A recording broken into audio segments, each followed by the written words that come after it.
Coming up on today's Locked On Bucks, we get to the close of the first half of the NBA regular season here as the Bucks find themselves the same spot they were 3 years ago.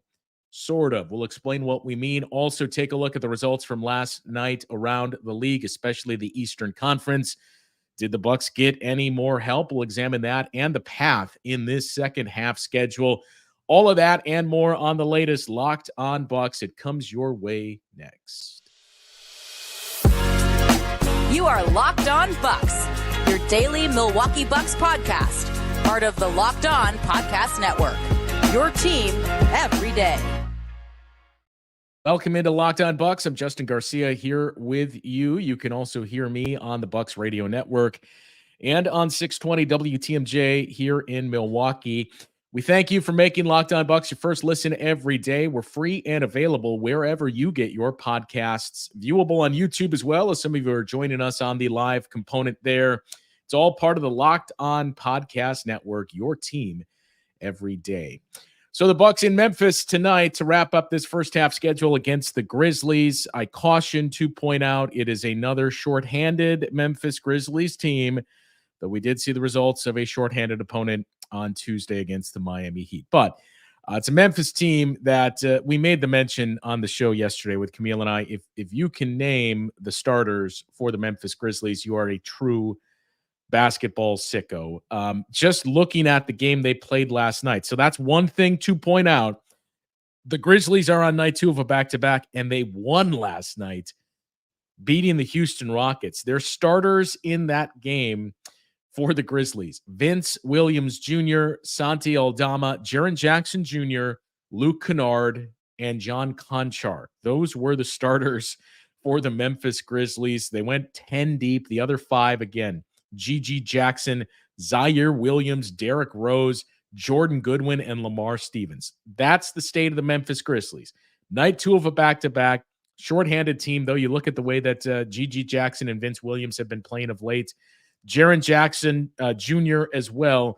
They still have some challenges. And as Doc Rivers is quick to point out, they pay all of these guys. They pay the other team. They pay the guys that aren't playing either. So every night presents challenges in the NBA. We don't know the injury front for the Grizzlies yet, with it being night 2 of a back-to-back. They have not submitted their injury report. The Bucks have.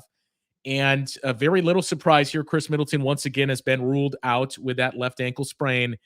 Giannis and Damian Lillard are both listed as probable. The ankle inflation for Dame, the right knee tendonitis for Giannis, as they have appeared on the past few injury reports. So again, no real surprise there, but this is very much a take care of business game for the Milwaukee Bucks, a get right game that this team is going to need heading into the All-Star break. We're going to get into the layout for the rest of the season, the standings, all of that coming up just a little bit later in the show. You got a little bit of help last night. You didn't get the help that you needed. And that's the challenge for this Bucks team, is trying to bring everything together in these final less than 30 games that the Bucks have remaining in this season now. That's the one thing that's notable, is how much time is slipping by here. When the break comes up, Bucks will have played 56 games.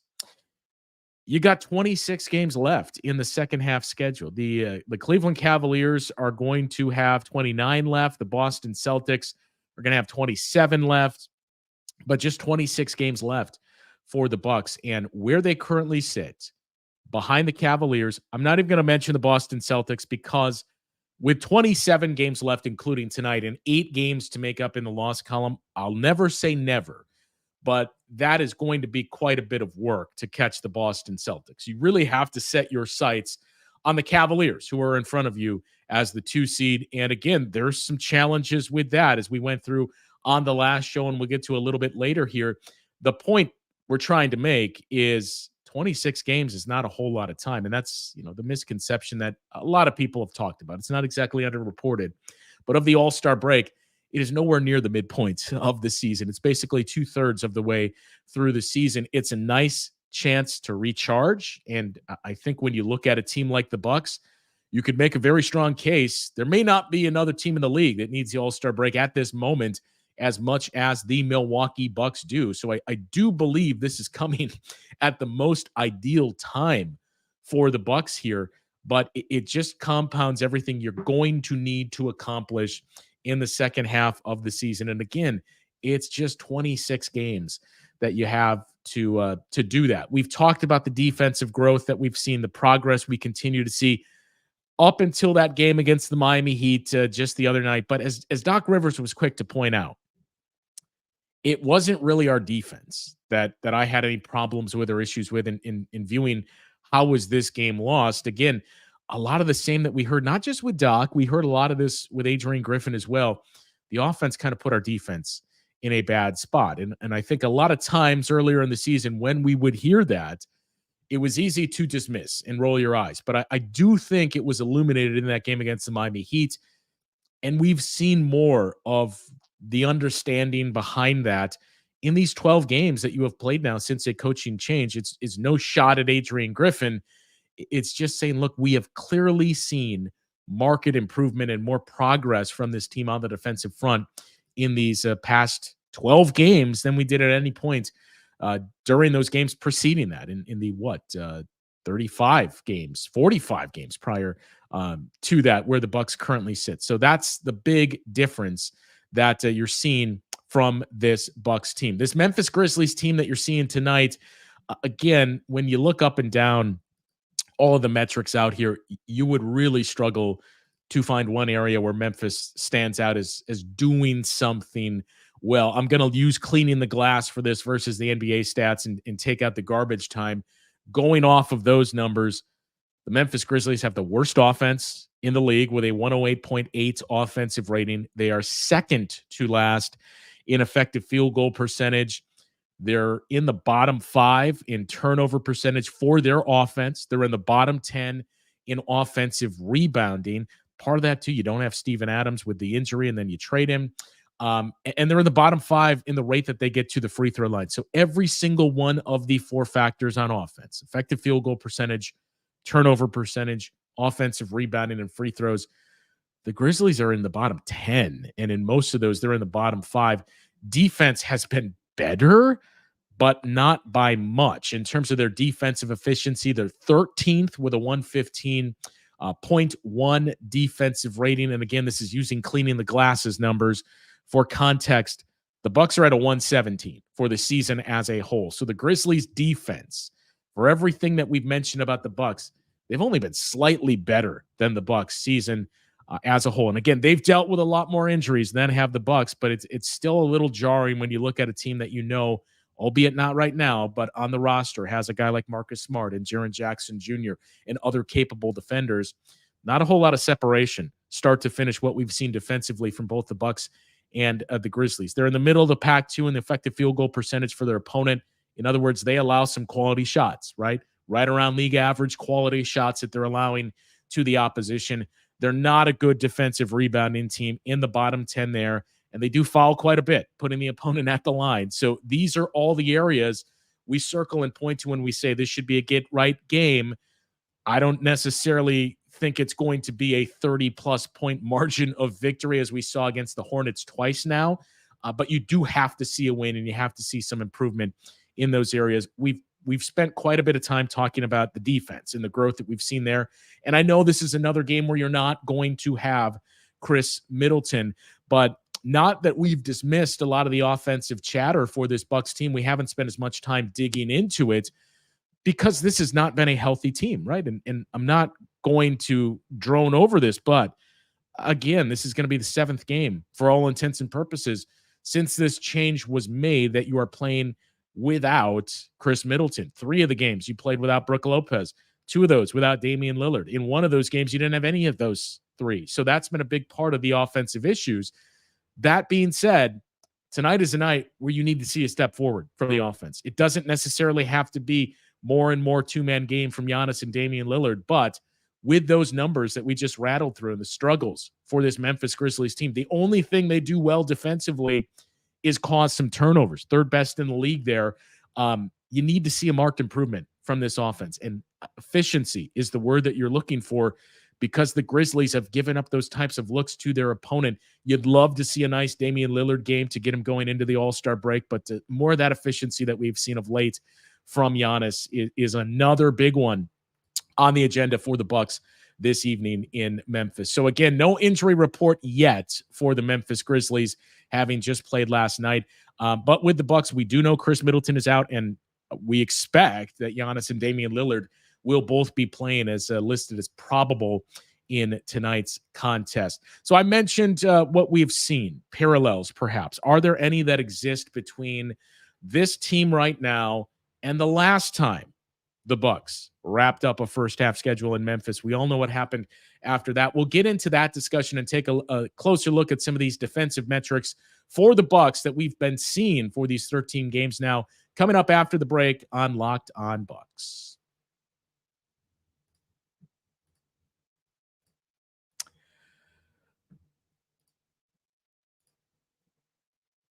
Well, Hungry Root is here to solve all of the issues you've been running into with your weekly meal prep. They are your partner for healthy living. It's the easiest way to get fresh, high-quality groceries and simple, healthy recipes delivered to your door. All you have to do to get started is take a fun, short quiz, and Hungry Root will get you to your personal health goals. They'll get to know what you like to eat, the kitchen appliances you have available to use, and more. Then they'll build you a personalized cart with all the groceries you'll need for the week and give you delicious recipe recommendations to put those groceries to good use.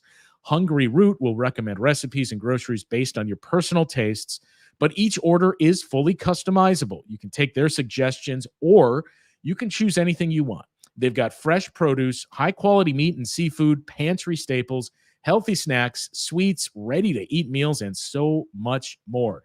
Everything from Hungry Root follows a simple standard. It's got to taste good. It has got to be quick to make. Has to contain whole, trusted ingredients. So save hours planning, shopping, and cooking. Hungry Root delivers food you will love. Right now, Hungry Root is offering Locked On Bucks listeners 40% off your first delivery and free veggies for life. All you have to do is go to hungryroot.com/lockedon, and you'll get 40% off your first delivery and get your free veggies. That is hungryroot.com/lockedon. Don't forget to use our link so they know Locked On Bucks sent you. Should also remind you as well that Locked On has launched the first ever national sports 24/7 streaming channel on YouTube, and it can all also be found on Amazon Fire TV in the free Fire TV channels app. Locked On Sports Today is here for you 24/7, covering the top stories of the day with the local experts you have come to expect from Locked On, plus our national shows covering every single league. Find Locked On Sports Today now available on the free Fire TV channels app. First half coming to an end here in Memphis against the Grizzlies. And again, to say struggle would be putting it mildly for this Memphis Grizzlies team. But I point this out because I had mentioned this before. In 2021, the final game the Bucks played before the All-Star break was in Memphis against the Grizzlies. And that was a year where there was quite a bit of change. 50% of your roster coming into the season was new. Drew Holiday was the biggest change there, but Bobby Portis, you think about him. You also had a pair of guys that were traded at the trade deadline or just before it. When you think about DJ Augustine, another one of those additions in the offseason, DJ Wilson as well. That's when you brought in PJ Tucker. So there was a lot of change you were navigating. You also changed some things defensively as the arrival of Drew Holiday brought a lot more switching and different looks defensively. We saw a few instances of zone early in that season, but it took time for the Bucks to learn their new teammates, for Drew Holiday to learn his as well. It wasn't until the final game, really, against the Memphis Grizzlies, the Bucks won it on that Drew Holiday game winner.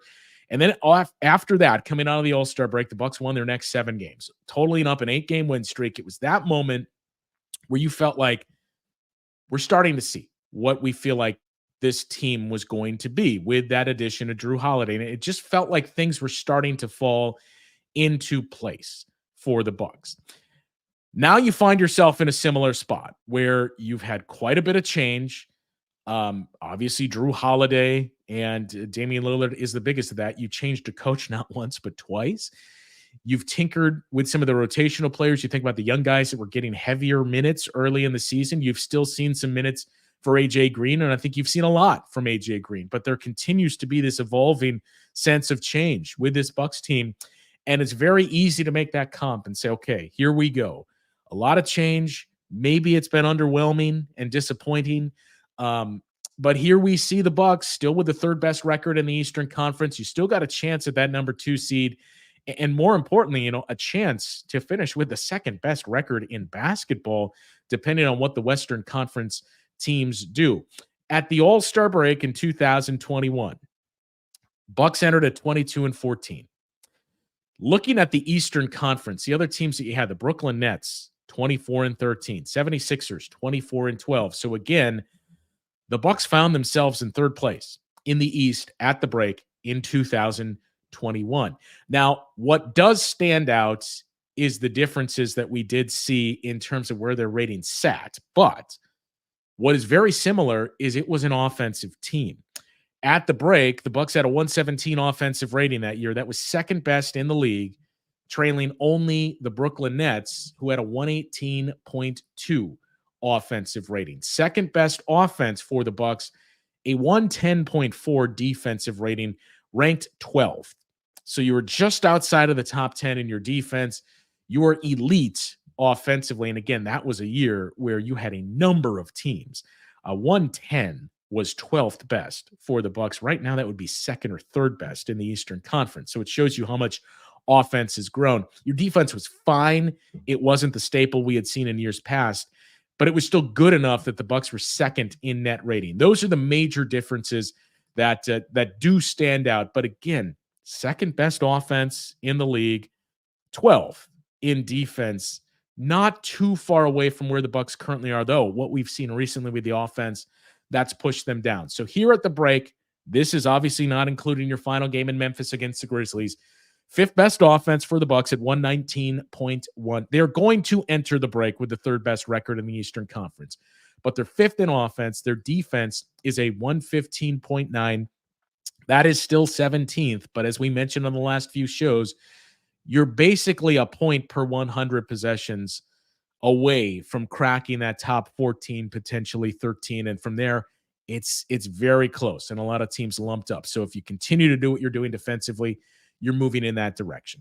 We saw the elite offense, a good enough defense. And really that's the model. We point to what Denver did. Statistically speaking, what the Bucks did in the first half is really what you're looking for. Elite offense, defense that was just good enough, 12th best in the league, and that produced the second best net rating.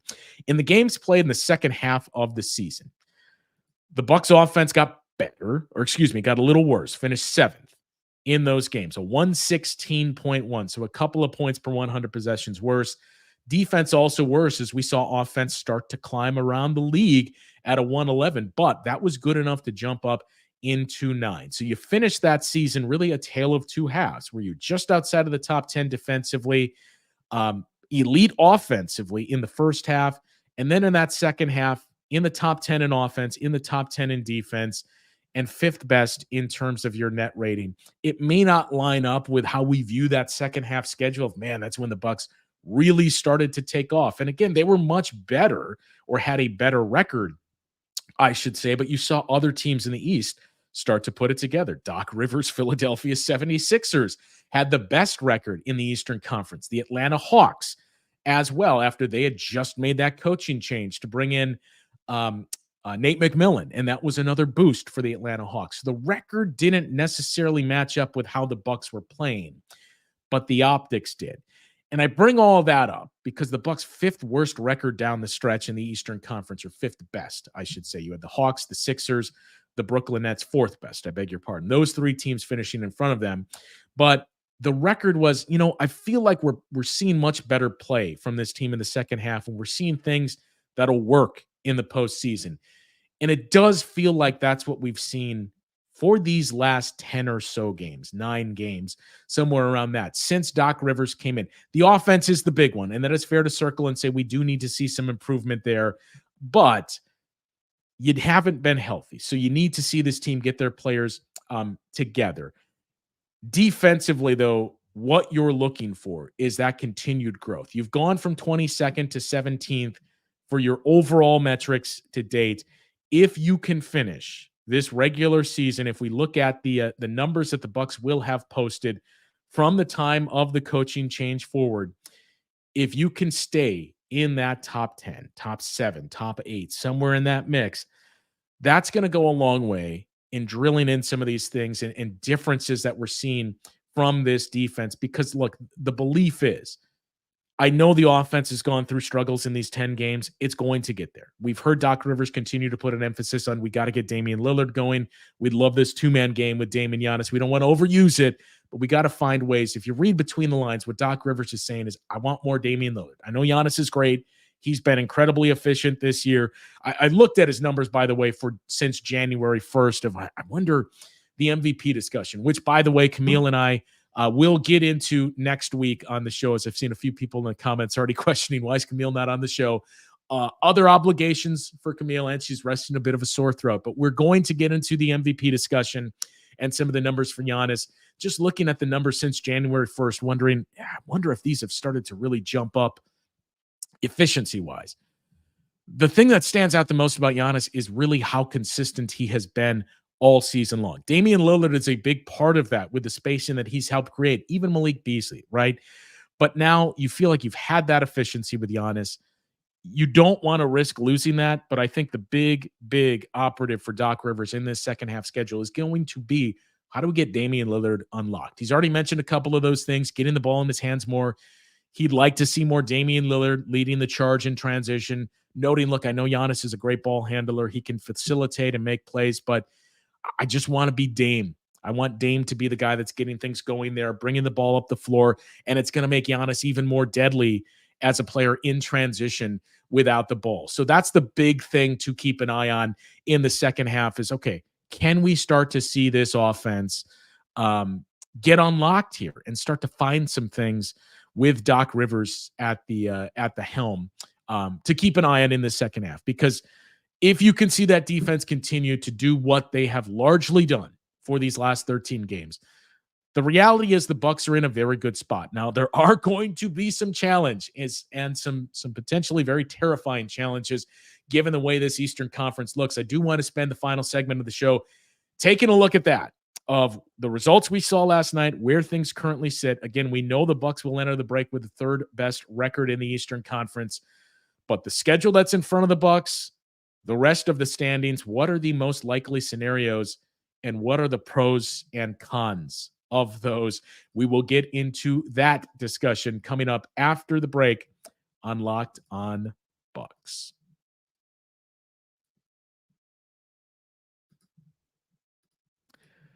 Well, did you even know that if you have a 401k for retirement, you can still have an IRA? Robinhood has the only IRA that gives you a 3% boost on every dollar you contribute when you subscribe to Robinhood Gold. But get this, now through April 30th, Robinhood is even boosting every single dollar you transfer from other retirement accounts with a 3% match. That's right, no cap on the 3% match. Robinhood Gold gets you the most for your retirement thanks to their IRA with a 3% match. The offer is only good through April 30th, so get started at robinhood.com/boost. Subscription fees apply. And now for some legal info. Claim as of Q1 2024, validated by Radius Global Market Research. Investing involves risk, including loss. Limitations apply to IRAs and 401ks. 3% match requires Robinhood Gold for 1 year from the date of first 3% match. Must keep Robinhood IRA for 5 years. The 3% matching on transfers is subject to specific terms and conditions. Robinhood IRA available to U.S. customers in good standing. Robinhood Financial LLC, member SIPC, is a registered broker-dealer.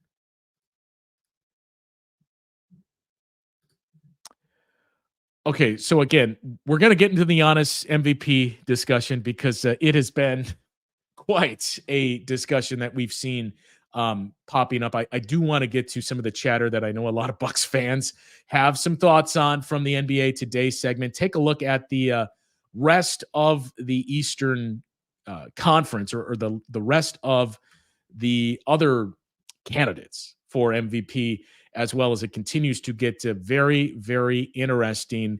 Um, some, I suppose, breaking news that we're seeing develop here from the Patrick Beverley podcast is Danilo Gallinari is expected to sign with either the Clippers or the Bucks, according to Pat Beverley on his podcast, recently bought out. And, he would give you some of what you look for from Bobby Portis. Maybe not the rebounding that you look for Bobby and that intensity, but he would give you a stretch four that can knock down some shots, has played in some big moments in the postseason, was previously a sharpshooter, obviously has some experience with Doc Rivers dating back to those Clippers days.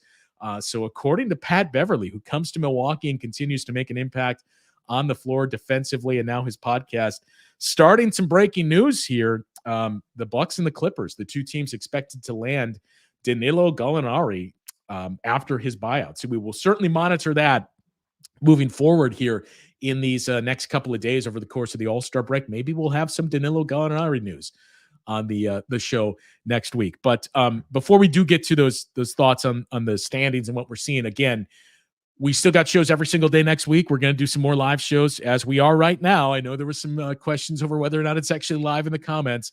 We are going to do some live shows, Camille and I. We're going to take a look at some of this Giannis MVP chatter. We're going to revisit the trade and take a look at some of the numbers from Drew Holiday in his new spot. Damian Lillard, we're obviously well aware of the numbers that he's posting. So we'll revisit that deal and get into some more high-level discussions. And yes, we hope to have our old friend make his return to the show as well. Still finalizing some things there, but still a lot that we've got planned, and recaps of All-Star Weekend and the All-Star Game. So a lot that we've got planned during the break on Locked On Bucks. The last thing to get to here is, as you look at the standings, Bucks are going to go into the break with the third best record. They are currently 3 games back in the loss column of the Cavaliers. And look, it puts even more importance on this game tonight. I said from the top, when you got into these final 5 games, the 4 games at home and this game in Memphis, yada, yada, yada. You don't look past your opponents. You don't take anybody lightly. We all get that. But you did have to kind of view things as, we're circling the game in Memphis and we're circling the home game against the Charlotte Hornets. Because look at the other teams on that schedule. The Denver Nuggets, the Miami Heat, Minnesota Timberwolves. Those are going to be challenging games. So we've got to get these 2 games. And from there, if we get 2 of the others, 3, great. If we get 1 of the others, fine. We go 3-2 going into the break. No pressure, but it means today is a huge game for the Bucks. You cannot let this one slip away. So the standings, you're 3 back of the Cavs in the loss column. If you drop to 4, it's not a disaster. It's certainly suboptimal. I point all this out because the Cavaliers also have a better divisional record than the Bucks. You did not win the head-to-head tiebreaker. You didn't lose it. You split those 4 games. But you think back to in years past, and I think first and foremost, this speaks to just how good the Cavaliers and Pacers have been this season. The fact that the Chicago Bulls have been a 500 team, essentially, at 26-29. They have been improved. In years past, there was a 5-year stretch under Mike Budenholzer where the Bucks would dominate their division. You would play 16, 17, 18 games, and it wasn't uncommon for the Bucks to win 15, 16 of those games, lose 1 or 2 games within the division. This year, the Bucks are 9-7 in divisional games.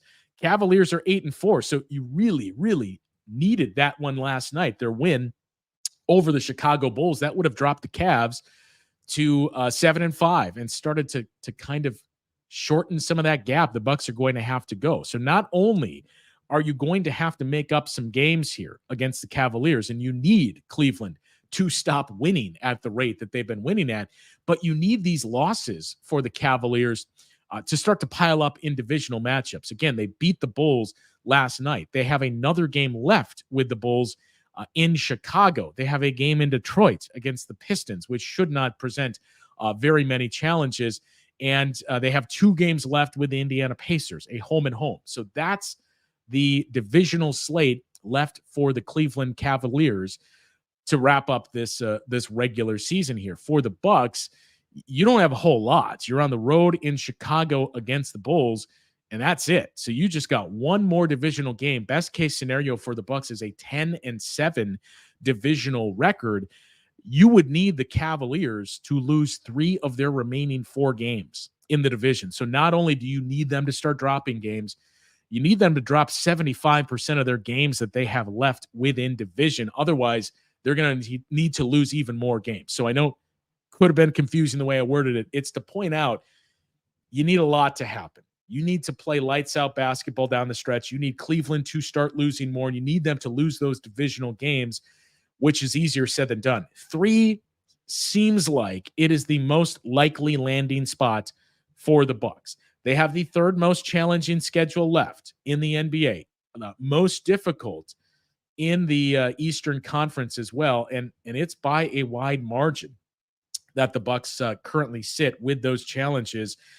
You look at, conversely, the Boston Celtics in the bottom 5, Miami Heat in the bottom 5, the Cavaliers, middle of the pack, the Knicks are at the middle of the pack. So your path is much more challenging than those teams. Sixers are in the top 10 in terms of most challenging. So it is very likely, given the schedule that the Cavaliers have and given the schedule that the Bucks have, the fact that they've already baked in that 3-game advantage in the loss column, they have a better divisional record, you're very likely to finish 3rd in the East. We've spent some time talking about disaster, maybe a bit harsh, but what it would mean for finishing 4th, if that is the case, that you would all of a sudden be presented with, you're likely playing the 76ers in the first round. Maybe Joel Embiid just returned. Maybe he's about to make his return.